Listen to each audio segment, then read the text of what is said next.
Yes, guys, and welcome back to the Tactical Waffle podcast. It's been a while, but we're back, and we're going to cover some of the stuff that's happened recently. Arsenal winning the league. No one wanted it to happen, but it's happened.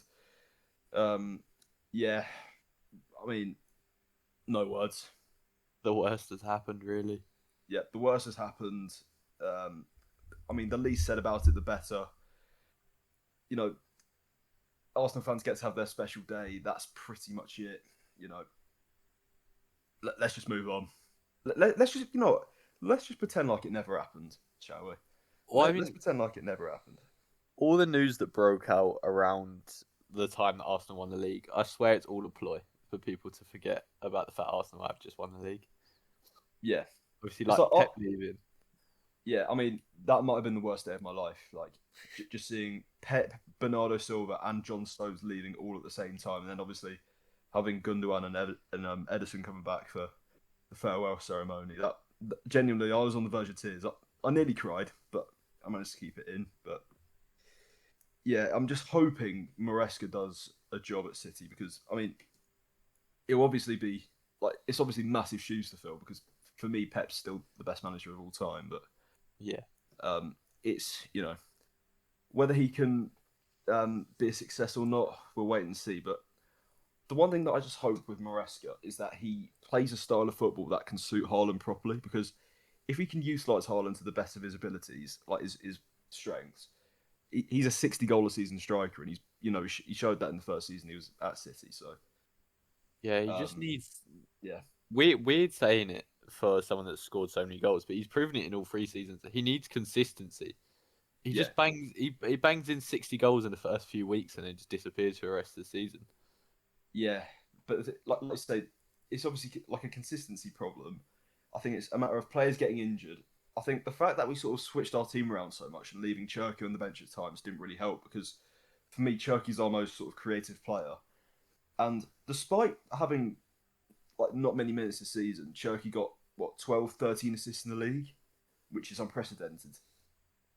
Yeah, I And mean, it's Cherky is just incredible. yeah, it's like I think players like Ryan Cherky, he's obviously very sort of he's like a cage baller. He's very skillful. He's very sort of unique in the way he plays. Very, very two-footed.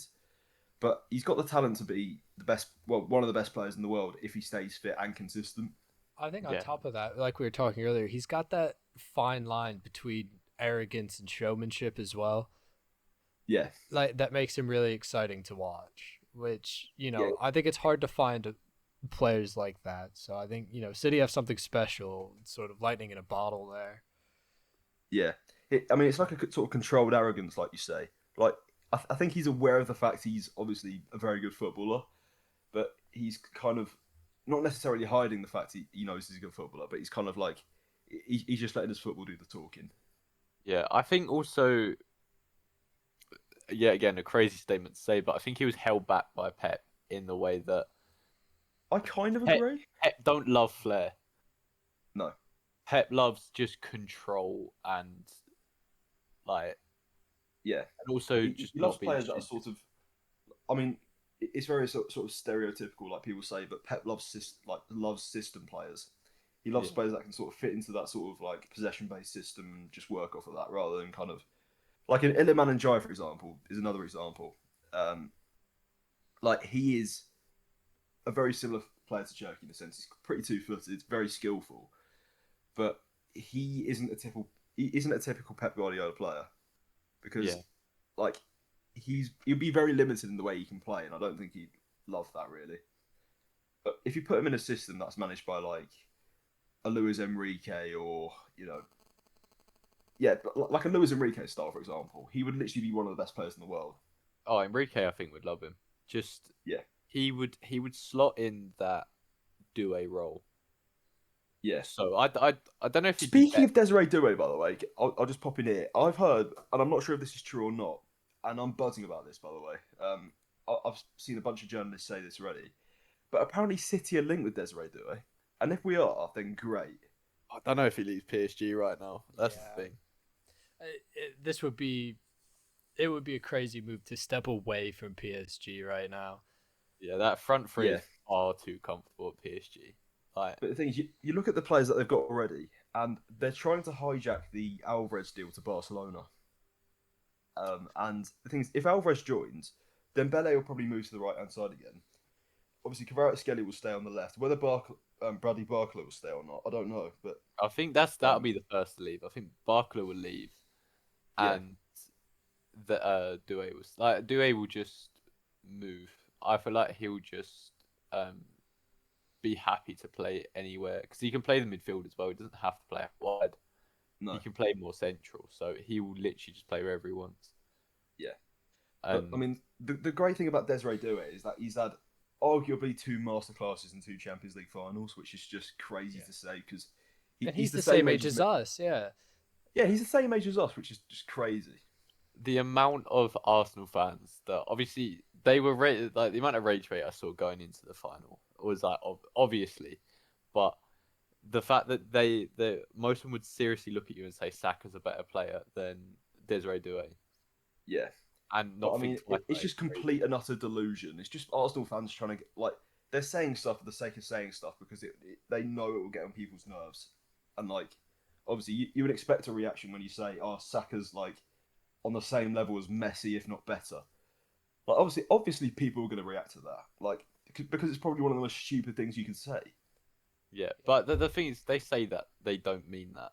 Like they'll just say that for. I don't For think the that is views. part Yeah. of the delusion. That is for the views. I feel Yeah. like saying that he's better than Doué was genuine. Yeah. But, I mean, if you look at, like, Saka on paper, you could argue he's better than Doué. But over the course of the last season or so, for me, Doué's been probably top 3 best young players in the world. Yeah, I'd put him behind. Obviously, Lamine Yamal for me is still the best player in the world. And then I'd arguably have.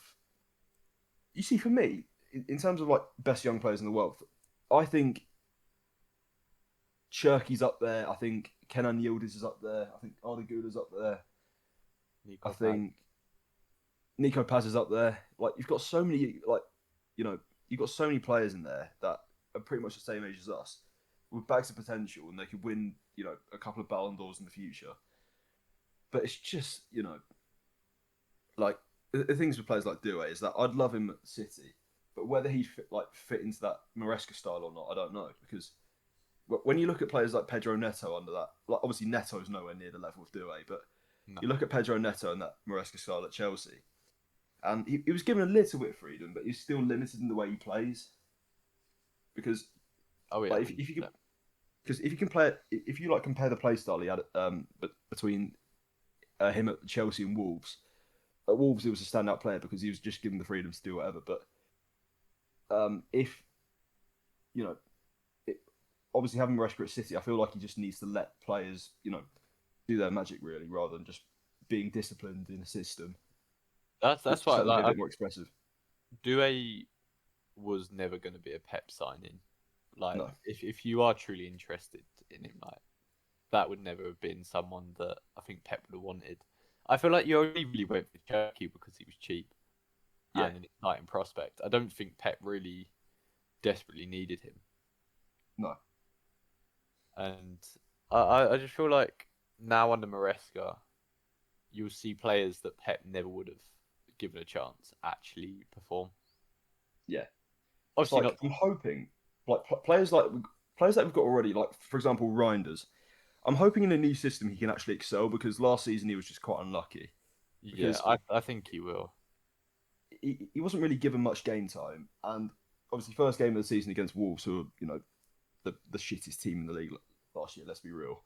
Like, Yeah. he was unreal in that game, but for the few games after that, he didn't really do much. But in a new system, I feel like he could do a bit better because he's obviously shown he can be unreal, like at AC Milan, for example. But yeah, we'll just have to wait and see, I guess. I just think Pep didn't really like putting anyone next to Rodri. No, It was just purely Rodri and then just an attack in front of him. he's another one that I think's going to go. I think he's going to go to Real Madrid, and the thing is, if he goes to Real Madrid, I think we'll bring in Elliot Anderson. Yeah. Although, would you rather Anderson or Wharton right now? Anderson because I think he fits the system better. Yeah. I feel like Anderson's more versatile in the way he plays because he can play in the 6, he can play in the 8, he could even play in the 10 if he wanted to. I'm not saying Wharton couldn't, but I think Anderson's a bit more physical. He just suits that holding midfield, deep line playmaker role a little bit better, in my opinion. Yeah, no, I see Like that. the role that Rodri used to play before he got injured, where he could sort of get the ball, drive up the pitch, and score every now and then, and obviously create chances and whatnot. I feel like Anderson has the right traits and the right physicality in order to be able to sort of replicate that. Yeah. But yeah. Anyway, moving back to the Champions League final. What a day! So good. It's just like the anticipation for the game and Arsenal fans saying, they're gonna cruise the final and the whole sort of delusional comments. It just made me so much happier. Yeah. Honestly, for me as a Tottenham fan as well, Arsenal losing the final, Eze missing after rejecting us in the summer, and then Yeah, just I feel like collectively as a nation, we all loved watching Gabriel sky that pen. yeah. I mean, the thing is, he didn't look confident whatsoever when he was stepping up to that penalty. No. Like you could kind of see he was like, you know, I'm hoping I'll put this in the back of the net, but at the same time, I'm just like the pressure's getting to me a little bit. Well, and it's Gabriel is not a player who I would associate scoring with his feet with. I No, don't know why you would give your fifth and final pen, let alone a pen that you must score, to a centre back. Yeah. Well, I apparently mean, I want Arteta to. said that he wanted the fifth pen. Yeah. Apparently, he asked for it. I do want to mention a certain player that was on the pitch, certain player that did dive for a pen earlier in the game, but I won't talk about that yet. Noni Madueke not stepping up for a pen within those 5, especially after begging for that pen when they were like 4-0 up against Everton when he played for Chelsea, Yeah. and trying to steal it out of Cole Palmer's hands. Like, how can you beg for a penalty in a non-pressure a non-pressure situation, and then not even offer, like, maybe he did offer, but like not be one of the penalty takers out of the 5 in a Champions League final. Like, Yeah, that just proves that he wanted that penalty to because there was nothing, like there was no risk to taking it. yeah. But I think the things with Madueke is that it kind of goes to show that he's got the wrong mentality because, especially in that situation where you're in a Champions League final, a penalty shootout, you need your sort of attacking players to step up, and Yeah. and it's just I mean, if he didn't want to take a penalty, fair enough. And if there, we don't know we don't really know what Arteta's thinking. Like, there could be some really good penalty takers in that team. Like, I'm pretty sure Arteta said that Gabriel consistently takes penalties in Arsenal training and scores pretty much all of them anyway. So it's fair enough that he went up to take a penalty, but at the same time, you wouldn't really think it. And obviously, the pressure got to Gabriel, and it's harsh on him. But at the same time, I'm just happy that PSG won the Champions League. In fairness, Yeah, I mean, it was deserved. Like, yeah, Arsenal got fortunate with the chance that fell to Havertz, which Havertz finished it really well. Like, I'm Yeah, not I going to think take away I from think Havertz. The full goal was credit to really- Havertz. You can't deny that it was a good finish. It was a really yeah. good finish from Havertz, and I in that still moment, think it should have been disallowed. oh, it should have. It was a full-on handball from Trossard, but Yeah, like, you gotta give Havertz credit for running through and scoring. That's yeah, it was a not. great Like, I goal. mean, it was proven by a couple of PSG players. I know Barcola, one of them, like trying to run through with a defender on you, and trying to finish it near post. Like, Yeah, it's not easy. I mean, So Bradley Barcola, right? I've got a bone to pick with him because I've seen a couple of games of him this season. I've seen obviously the Champions League final, and I think it was around a 16 game against Chelsea, where it was the home leg, and he absolutely smashed one into the top corner with his weak foot, right? So he was probably one of PSG's better players that game. But if you fast forward to the Champions League final, like, the thing is, you look at him and you think obviously he's very very quick. He can dribble. He can take on a man. But my God, his end product stinks at times. Like it's so inconsistent. Like he almost reminds me of Jeremy Doku in a sense. Like I was gonna say he's very Jeremy Doku. yeah, like he's very sort of Jeremy Doku-esque, very inconsistent when it comes to end quality. Yeah. Um, but it's like it was just so annoying when he's like it was pretty much through on goal in the 96th minute, and he's taken the ball too far to the left hand side, so he's got no choice but to try and hit it with his weak foot. It's And he's hit just the such side a netting. poor touch. Yeah.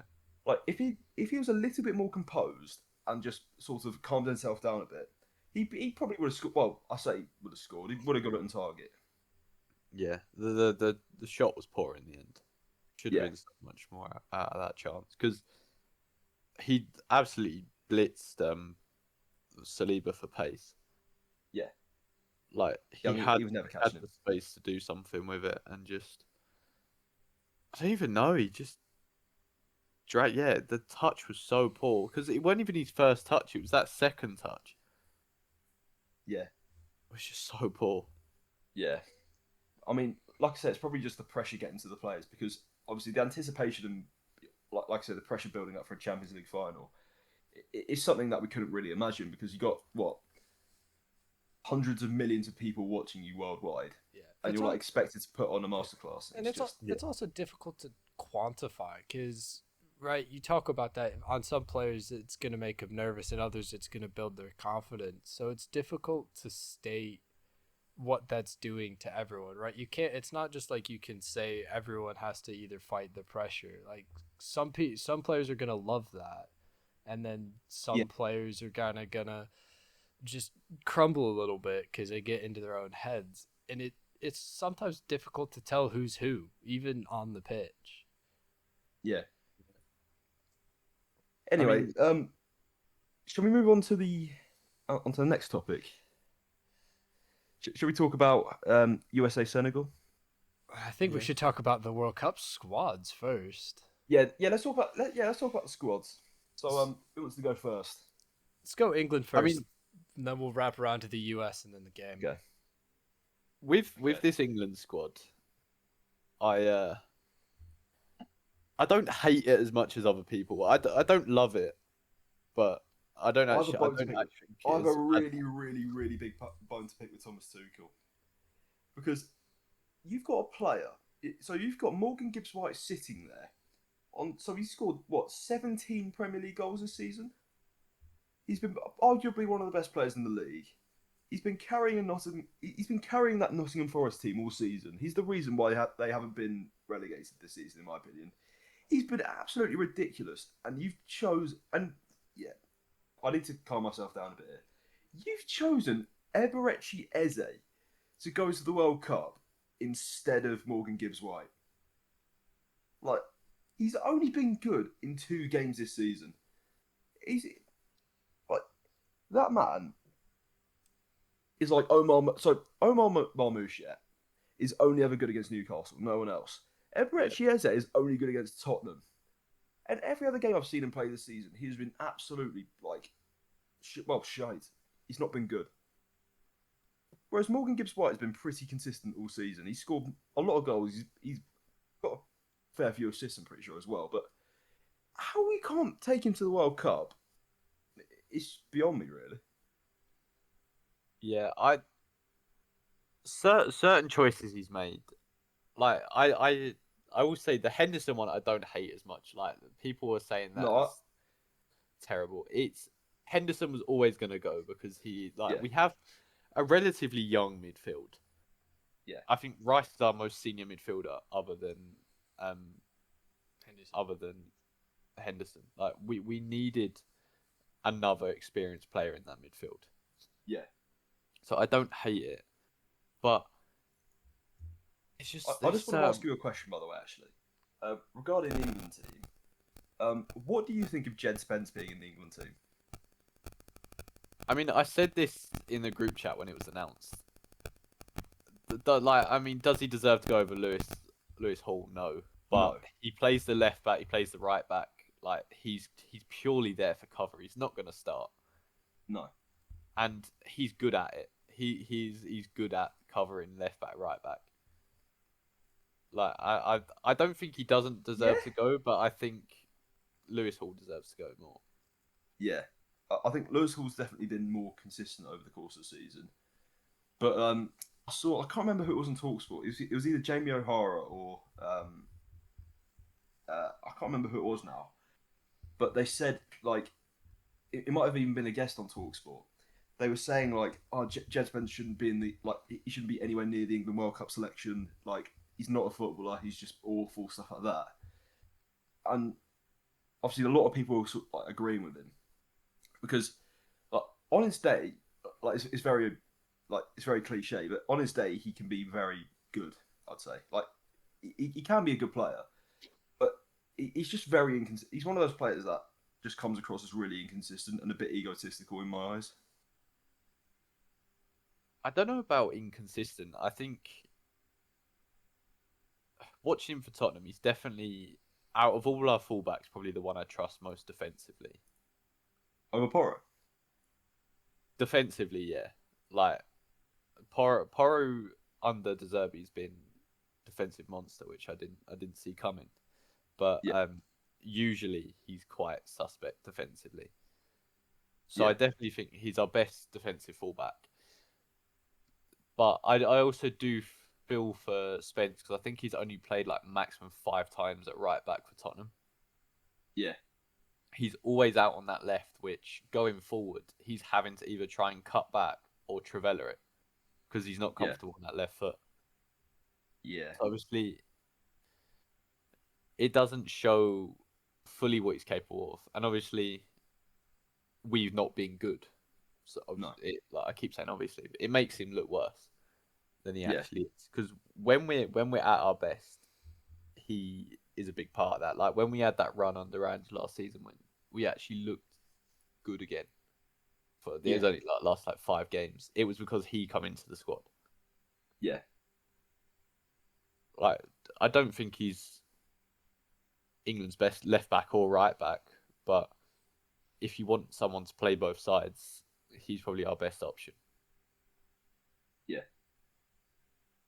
But obviously, I'm biased, Tottenham fan. yeah. I mean, it's like I can name a couple of City players that are in the squad for it. Like John Stones, for example, being in the England team. A lot of people are sort of saying, "Oh, it's a bit controversial. Like he doesn't really play that often." But I mean, I obviously think he's a good player. He's a little bit injury prone, but like you'd be blind to say that John Stones isn't one of England's better defenders. I mean, you know what you're But getting from him. yeah, like he is just he is Mr. Consistent. Like he he always puts in like sort of 7, 8 out of 10s every single game. Like he's always solid as a rock. He has been for England for the past nearly 10 years now. Like that sort of partnership with Maguire. Speaking of no Maguire in the squad, I think that's a bit controversial because I he's think always been pretty good for England. yeah, Maguire probably out of Stones and Maguire, that probably would have taken Maguire Yeah, like because you look at he played more. yeah, but if you look at all the other defenders that have been picked for England, obviously Spence is the sort of the question mark. But you look at other players in that team, and you've got Jarrell Quansah in there. I don't know And how he's not more of a question mark. Like no, I don't know why we question Spence when Gerald Kwanzaa's going. yeah, but the thing is, I don't really know what to say because I don't really I don't watch the Bundesliga, so I can't really comment on how good Jarrell Quansah's been this season. So, I mean, if he's being picked for the England team, then he's obviously had a pretty decent season. And whether he'll be good at the World Cup or not, I've got no idea. I mean, just looking at FootMob, just hit Bayer Leverkusen finished 6th, and Yeah, Kwanzaa paid a 7.12. that's that's okay. That It's decent, but there's other set like English centre backs I would have taken. yeah, yeah, of course, yeah. I Like mean, like you look at the sort of you look at the range of English centre backs that could be picked for the England team, and the two centre backs that I think should be picked every now and then that I just don't understand why they're never. I just don't understand why they're never picked. Is James Tarkowski, even though he's in his 30s, yeah, and Jared Brantwaite. I think they're pretty decent, but clearly Thomas Tuchel doesn't. yeah. But I don't know why he has it out for him. Well, I Yeah, I also mean, think an added bonus of them is they have a ton of experience playing in front of Jordan Pickford. yeah, exactly, yeah, That I kind of agree that I don't even like not even giving them a shot to me is just a bit strange because I think they're very good defensively and they'll have a ton of experience playing with Jordan Pickford, which definitely can't hurt. yeah, But it's a bit spoiled for choice when it comes to center backs, you guys are. yeah. But even then, I still think we're a bit. I still think our defence is our weakness, really, because you look at the rest of our squad. Like our midfield and our attack is obviously very, very, very good. Probably, arguably one of the best in like among teams in the World Cup. But you look at defenders that could have been picked. Like I'll name another example, like James Hill from Bournemouth, for example, who's had a very good Very season. good season. Yeah. Um, like yeah, I mean, we in a sense we're kind of spoilt for choice, but we're spoilt for choice in terms of just really sort of inconsistent, sort of bang average defenders in a sense. So I do it's think kind of yeah, on paper though, a back four of Reece James, Konza, Gahey, and Nico O'Reilly is a very good backline. yeah, yeah, it definitely is. But the thing is, if one of those gets injured, I feel like it kind of not necessarily screws us over, but it kind of just it does We make do look us a little bit worse. a whole lot Yeah, weaker. yeah. But the thing is, you look at the rest of our team, and in my opinion, I think we should have. So in that sort of midfield three, I feel like it has to be Anderson, Rice, and Bellingham. Anything else, and I think Tuchel's got it wrong. I And mean, then, Water not getting called up is crazy. yeah, I mean, he had to be at least in consideration. Because But I think yeah, Wharton should be in contention to start for England. I feel. yeah, I mean, like he's transformed Palace into yes, only Conference League, but European champions in a way, FA Cup winners against yeah, arguably the best team in the world, yeah, and even like Community Shield winners against Liverpool, who they should never be beating. yeah. But even then, I still think Elliot Anderson, like I said earlier, I think he's just I think he's just a little bit more versatile in the way he can sort of operate in more roles in the sort of six and eight in the six and the eight position, which I think is a lot more appealing to managers.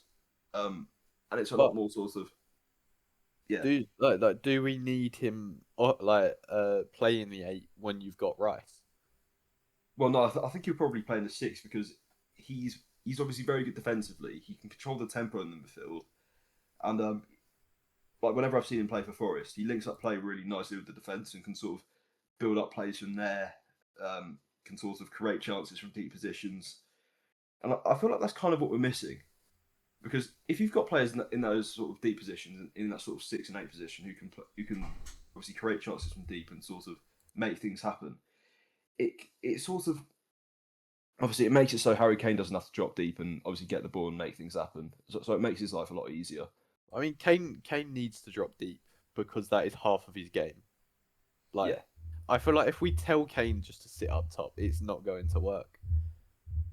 no, And I feel like I saw someone talk about this squad and how it is just built round Kane, like built kind of. round Kane dropping deep because it's got Gordon who's a direct winger. Yeah, I mean I don't love our right wing options. I like for Kane. I don't think Saka's direct enough, and Madueke's direct. Well, he's he's very direct, in fact, he's but he's not very consistent direct, enough. but that end product is so poor. Yeah, Like I think he's another one of those where if he actually works on his end products and becomes a 15, 20 goal a season winger, like you could probably put him up there as, dare I say, one of the best wingers in the league. Maybe yeah, well, he's definitely I'm not going confident. to say in the world because I feel like that's a bit. I think that's maybe a step too far. Yeah, I think no, that's definitely a step too far, but I hear what you're saying. yeah, he's very confident to run at defenders, but after that, like a lot of the times, he'll just run off the pitch. Yeah, Like I do like the idea of like if we want to build it round Kane dropping deep, Rashford on the right and Rashford Gordon on the on the left. right. just because they are both direct and are more clinical than our other options. But the thing Plus, is, Rashford, Rashford's not a right winger, so I don't think it'd work. Rashford can play like Rashford played on the right many times for United. He can play on the right. Like Maybe. I Maybe. I feel like just play like basing it on who would you trust most to run in behind and finish off the chances? It would Probably be Anthony Gordon, to be honest. I'm on about as a partnership. Like I don't think All Saka's right. got the is direct enough to run in behind and score, No. and I don't think Madueke he's definitely direct enough but won't score the chance. No. Like I In feel like fairness, Madueke for Arsenal, Madueke for England are two completely different players in my eyes. Like, if you look at the friendlies at the start of this year and last year, um, he scored a few for England, and he looks like a completely different player from the way from the way he does when he plays for Arsenal, yeah. which is promising. But whether that whether that sort of consistent form for England is good enough to actually make him start at the World Cup or not, Yeah, I doubt no, it. But I doubt it. yeah, But yeah, my basis of thinking is just like if Harry Kane's dropping deep, you've got two wingers that will play the Mane Salah role in just come like running inside yeah, sort of thing. Like I don't think it matters who's on the right, who's on the left. They will be central. yeah. But obviously, in games where Kane gets shut down, we don't want we don't want Rashford out on the right. No, no. It's like if we're playing against a team like France or Spain in the knockout rounds, you want someone who can run at the fullbacks and make them a bit nervy and obviously just make things happen. Yeah, I think in the bigger games you want Saka starting. I think Saka will be our best bet to start in those kind of games. But But it's still up for debate because if you're playing against, like I say, against like a France, for example, and you're putting Madueke on the right hand side against, I don't know who their left back would be, like Teo Hernandez. Like Madueke is probably quicker than Teo Hernandez. Like he could probably get past him and then get across into Kane or whoever's playing on the left, probably Rashford or Anthony Gordon, or even Morgan Rogers if he plays on the left. yeah, Because Morgan Rogers is pretty good in the air for Villa. But I feel like having Madueke on the right kind of gives England something a bit different. If we um, like I say, just because he's more direct than Saka. yeah, I trust Saka to pull something out more likely. Like Saka has got the ability to cut in and finish on that left foot. He's done it many times. Yeah, I like if I'd want to put my faith in somebody to make something out of nothing, it would be Saka over Madueke. yeah, yeah, maybe. Anyway, shall we move on to the American team, the US men's national team? Yeah, can do. I don't think there are really a ton of surprises. Missing a couple players to injury. Johnny Cardoso is getting a surgery done over the summer, so he's out. Yeah, And Chris no Richards, Neil Kennedy. yes, May I add? yeah, Sad day for football. Um, you know, yeah. Chris Richards is still sort of fighting an injury, but I pray that he is all set to go for the actual World Cup because Lord knows we're gonna need him. yeah, Um, but the selection I think was somewhat telling for me, just due to the sheer amount of defenders that we took. So I actually have yeah, it because we took Dest, Richards, Anthony Robinson, Austin Trusty. I've lost count already. Miles Robinson, Tim Ream. It's like 6. Max Arston 7. Call it 7 odd defenders, which yeah, is quite a few. And going into it, we were sort of in between playing a back four and a back five. And I think with this selection, we've been very clearly steered into sort of a 5-back system, yeah, which I I don't hate. I don't immediately love it, but I don't hate it. It's been what's the most successful thing for us, because some of our stronger options are players like Serginho Dest or like Weah, who are very wing back. You don't want to leave Oh them yeah, in a back four, but you wouldn't really want to put them up on the wing. Well, you play Weah on the wing, and what Dest gets by is a winger. But they work so much better in this wing back option. And I think even in our game against Senegal last night, I think we utilized the back five very well. Even one of our goals came from Dest just basically playing as a winger, and we have the defensive security of five in the back. And I do like the way the system worked. Like when we played Senegal, it was every player was running after balls. That they were leaving everything on yeah, the pitch, and I think that was a really big test sort of for this team, because in the previous windows there have been a lot of question marks around guys who are going to go. Some players like Diego Luna and things like that yeah. who are very sort of on the edge. On the And fence. so I think now that we've had this sort of roster come out. Thank you for listening. We're back at obviously we're back after 2 weeks. We definitely needed a break.